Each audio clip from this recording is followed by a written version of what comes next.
ကျွန်တော်တို့ခုမိတ်ဆက်ပေးခြင်းနဲ့အိမ်ချံဝင်းလေးရတော့ကုတ်ခိုင်မျိုးအမတ်တရက်ကွက်စံပြနှစ်လမ်းမှာရှိတဲ့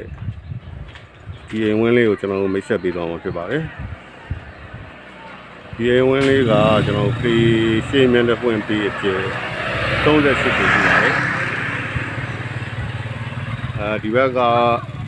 ခြံဝင်းတကားရှိမယ်ဒီဘက်မှာဆိုင်ငန်းနှကန်းပဲရှိမယ်နော်ကျွန်တော်အထက်ကိုထပ်ပြီးတော့ဝင်ကြည့်လိုက်ကြအောင်နော်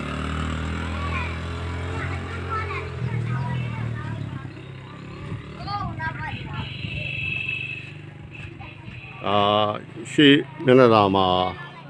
စောက်ထားတဲ့ဒါဆိုင်ငန်းနှကန်းဘေးဘက်မြင်ဝင်ပါနော်ဆိုင်ငန်းနှကန်းပါမယ်ကျွန်တော်အလဲမှာတစ်ထပ်တအိမ်တစ်လုံးလူနေတစ်ထပ်တအိမ်တစ်လုံးပါရှိပါမယ်သူ့ရဲ့နောက်မှာတော့ကျွန်တော်တို့ဒီအိမ်ငါးတွေပါထားလို့ရတယ်နောက်ကိုယ့်ရဲ့ဝန်ထမ်းတွေပါထားလို့ရမယ်သုံးငန်းပါအဆောင်တစ်ဆောင်ပါရှိပါတယ်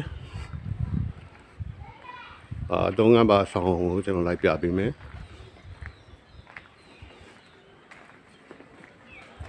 ပေမတစ်ထပ်တိုက်အိမ်ရဲ့ဘေးကနေကျွန်တော်ဝင်သွားလိုက်မယ်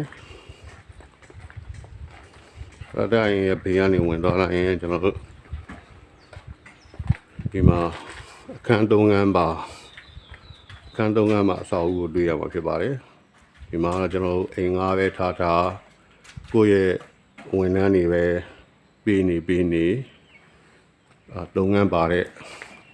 တစ်ထပ်တိုက်အဆောက်အဦရှိပါတယ်ခန်းပွဲအနေနဲ့ကတော့ကျွန်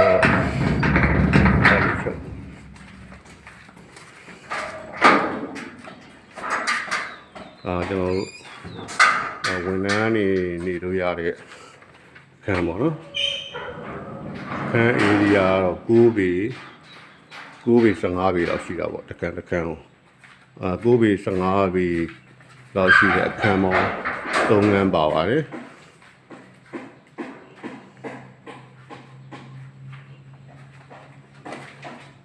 9ပေ15ပေခန့်ရှိတဲ့အခန်း3ခန်းပါရှိမှာပဲဖြစ်ပါတယ်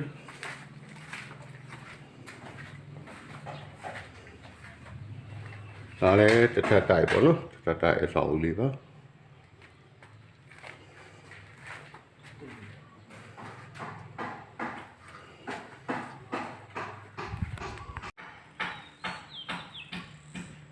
ကျွန်တော်တို့အိမ်ရဲ့အလျားခေါ်မှာပေါ့နော်အိမ်ရှေ့နောက်အရှိကတော့ကျွန်တော်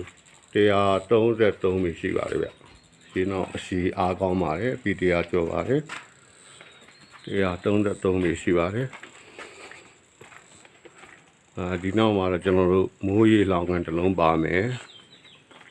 အိမ်သာနှလုံးတွဲဘူရာအိမ်သာနှလုံးတွဲပါပဲရှေ့နောက်ပြီးအရှိက133ပေရှိပါတယ်ပြီး100ကျော်ပါတယ်အရှိအားကောင်းပါတယ်ဝင်အခြေအားကောင်းပါတယ်ဒါကတော့ကျွန်တော်တို့ရှေ့တစ်ထပ်တိုက်အိမ်နဲ့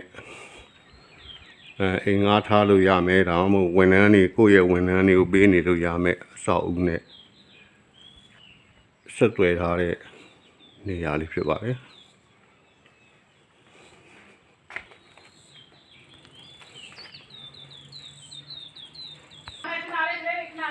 အတွင်းပိုင်းလေးကိုကျွန်တော်ရိုက်ပြပေးမယ်နော်ဒါတော့တစ်ထပ်တိုက်အတွင်းမှာရှိတဲ့ဖျားကန်းနဲ့ဧကန်ဖြစ်ပါတယ်ဖျားကန်းနဲ့ဧကန်ကျွဲရက်လေးပါအိမ်ခန်းအနေနဲ့တော့ကျွန်တော်3ခန်းပါရှိမှာဖြစ်ပါတယ်ဒါပင်မဧကန်တစ်ခန်းဒါကဒုတိယဧကန်တစ်ခန်းဒီဘက်ကလည်းကျွန်တော်တို့တတိယမြောက်ဧကန်တစ်ခန်းပါရှိမှာဖြစ်ပါတယ်ဒါကတော့တစ်ထပ်တိုက်ရဲ့ဝင်ပေါက်ပါမိန်းတကားမကြီးပေါ့နော်